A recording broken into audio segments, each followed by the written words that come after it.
नमस्ते दोस्तों, मैं डॉक्टर संगीता सिंगर आज आपको इस समय की सबसे कॉमन प्रॉब्लम के बारे में बात करूंगी, जिसको कहते हैं खांसी। इस समय शायद सभी के घर में किसी न किसी को खांसी जुकाम होगा और इतनी कॉमन प्रॉब्लम होने के बावजूद बहुत सारे लोग इसकी बेसिक समस्या से अनजान रहते हैं।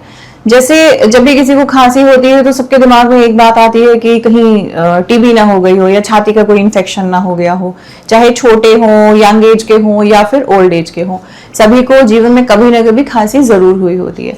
तो आज हम खांसी को एक बहुत ही ब्रीफ वे में समझेंगे। खांसी बेसिकली एक रिफ्लेक्स है जिससे हमारा जो सांस का रास्ता है उसमें आने वाला कुछ भी चीज, चाहे वो इन्फेक्शन हो, चाहे कोई फॉरेन बॉडी हो, कोई पार्टिकल हो, कोई एलर्जन हो, कोई भी चीज ऐसी जब आती है तो हमारा जो सांस का रास्ता है उसको वो बाहर निकालने की कोशिश करता है, और जो वो बाहर निकालने की कोशिश है उसी को रिफ्लेक्स में खांसी कहते हैं।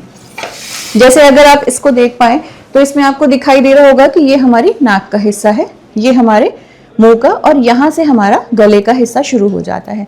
ये वो हिस्सा है जहां पर हमारा नाक का हिस्सा और मुंह का हिस्सा जो है वो मिलता है आकर के, जिसको कहते हैं फेरिंग्स, ऊपरी गला, जहां पर हमारा टॉन्सिल और तालू वो वाला एरिया होता है। तो अगर हमारे शरीर में हमारे नाक, कान, गले, इन किसी भी हिस्से में, चाहे नाक में किसी भी तरीके की कोई भी प्रॉब्लम होगी, नाक के अगले हिस्से में अगर होगी तो वो छींक के रूप में बाहर निकालने की कोशिश करेगा, और पीछे के हिस्से में होगी तो वो खांसी के रूप में सिम्टम देगा। वैसे ही अगर टॉन्सिल वाले एरिया में किसी भी तरीके की प्रॉब्लम हो, चाहे वो फॉरेन बॉडी हो, चाहे कोई एलर्जन हो और चाहे कोई इन्फेक्शन हो, तो भी एक खांसी का सिम्टम देगा। इसके बाद आता है हमारा सांस का रास्ता। सांस का रास्ता मतलब वॉइस बॉक्स और फेफड़ों तक जाने वाली सांस की नली।